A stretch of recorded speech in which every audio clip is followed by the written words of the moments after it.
Good morning. It's day 2 here in the east block of Grasslands National Park, and today we're out on the Thousand Devils trail, just past the 3K marker, and then there's maybe another half K or so where it joins the Rock Creek Trail back to the campground. It's a coolish morning. It's nice. It's good wind. It's a little dark. There is an expectation there may be thunder showers this afternoon, but you know, we'll see if that does happen. I brought some waterproof bags for camera gear if the weather does turn in, a raincoat, so we'll be fine. This is a nice trail. It's only 10K long. It's been relatively, the footing has been very good. It's like a hard pack. You know, it's comfortable to walk on. Well marked, like all the trails in national parks. Saw a few birds so far, but nothing spectacular. Got the 100-500 on the R7, and I'm wearing the Think Tank Rotation 180 22 liter. I don't know if you can see it. This is my second Rotation 180 22 liter. I had the Panorama back when I first got back into digital photography in 2018. It might have been one of the first packs I bought, and I sold it not because I didn't like the bag. It was fine, I just thought it was too small at the time. But with the cotton carrier and the bigger lens up front, I can still carry a 24-240 in the pack. I carry the Insta 360 is back in the rotation area. I've got 2 water bottles, rain jacket. You know, 22 liters is really nice. And the rotation system, you know, which is the fanny pack essentially that you can roll out, is really, really a brilliant design. So when they came out with version 2, you know, I hummed and hawed about getting it again. This is a professional piece of gear that you're going to pay for. It's not cheap, but is going to outlast, well, you know, most people's use. It'll last for a lifetime. So we'll continue on this walk. See, this will be probably more of a landscape. Sorry, bird. Landscape type of walk, as we're walking into Badlands environment. But you never know, we might still get a chance at some birds. So we'll talk to you in a bit. Ooh, there's the Badlands. Come around the corner and they smack you in the face. Oh, that's amazing. Okay, talk to you in a bit.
this is absolutely spectacular. You can see behind me essentially the valley itself, the Badlands. It's amazing. There are a number of large raptors flying just over here on my left side. I'm not sure what they are, and they're a little too far to even bother taking pictures of, but when they have big wingspans that you can really notice them, you know they're big.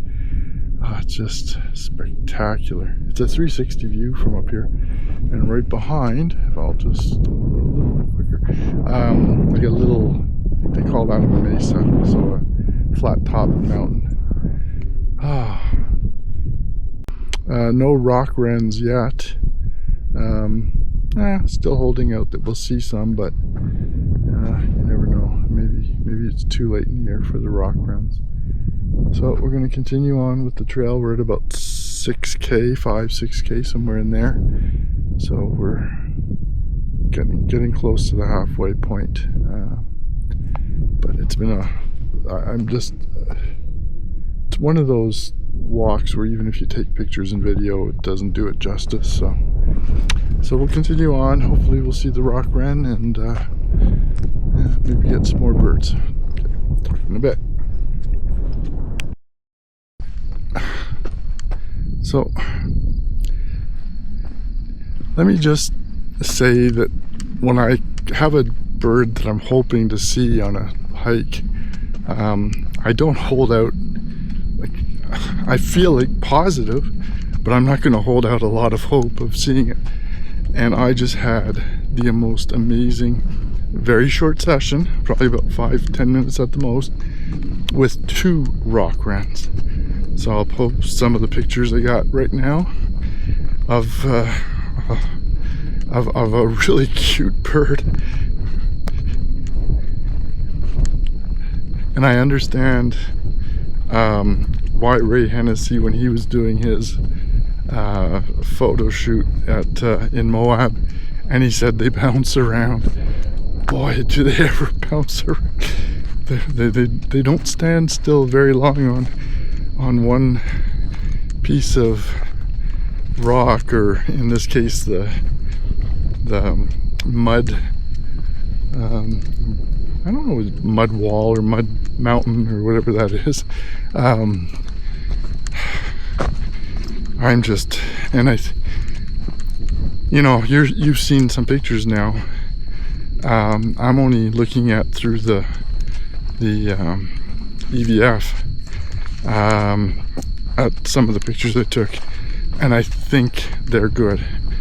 I'm hopeful they're good. I might still come out, even if they were perfect photo. Well, nothing is going to be perfect, but if they were, tack sharp and cutest little perches and poses and all that, I still, since it's only day 2, I think tomorrow we're going into town to do some shopping for groceries, but I might take an early morning walk out here, and I might even carry the video tripod, the other camera, the 200-800, which is essentially the focal length I have on this lens with the R7.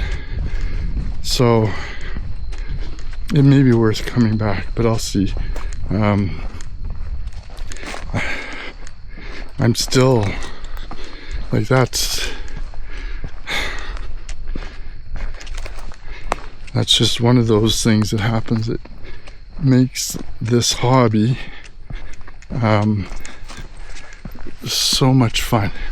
I mean, for all those disappointing, and that's the funny part, you're out there, maybe you were out this morning, or you're going to go out tomorrow, and maybe you're going to have a really crappy day of photography, but then you get a day like today, and it pays back for all those other days. I don't know what the percentage is, but it's a lot for that little, 5-10 minutes of absolute giggles. Anyway, okay, so we're going to continue our walk. Oh, something big. Those might be grouse in front of us. Okay, see if we can get some pictures. They're in a brush and we're not going to nearly walk near them, but maybe they'll fly again. Okay, talk to you in a bit.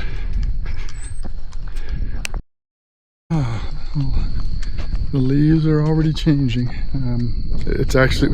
We thought they were a pile of flowers. It was red and yellow that we saw, you know, from the other side of the valley as we were walking over. But it's the leaves of a little bush that's starting to turn. So the grouse, I think those were sharp-tailed grouse. As Joanne and I, after I turned off the camera, this camera, the little Ace Pro, we could hear a little peeping sound. I didn't take out Merlin, but I kind of was looking in the grass because I thought, oh, maybe it's like a little bird's right here. And but we didn't see it, so we continued on. The grouse, I got some flight shots, I hope. I'll post them while I'm talking, the pictures if I did get anything. One of the two grouse, right? Grouses? Anyway, flew over back to where we were. And then I looked at her through the camera and had it on magnification, which is something I can do with the R7. It's a nice feature to have, by the way, if you're looking at things to have on a camera for bird photography. Being able to magnify while you're looking through the viewfinder is a really big help. But as I, nice little park bench. I think I'll have a seat while I wait for Joanne. Oh, she is. But as we were sitting there, it flew back to that same area, and she looked a little bit anxious when I was looking at her. So we left the area in case there was a juvenile, but I'm not sure. So I'm going to end the video here. If there's anything, it's the last 2.5 odd kilometers before we're back at the campground. If there's anything else between now and when we get back, I'll post it. But thanks for watching, and stay tuned for probably be the third one later this week. And who knows, we might come back and see if we can get more photos of the rock run. Okay, take care.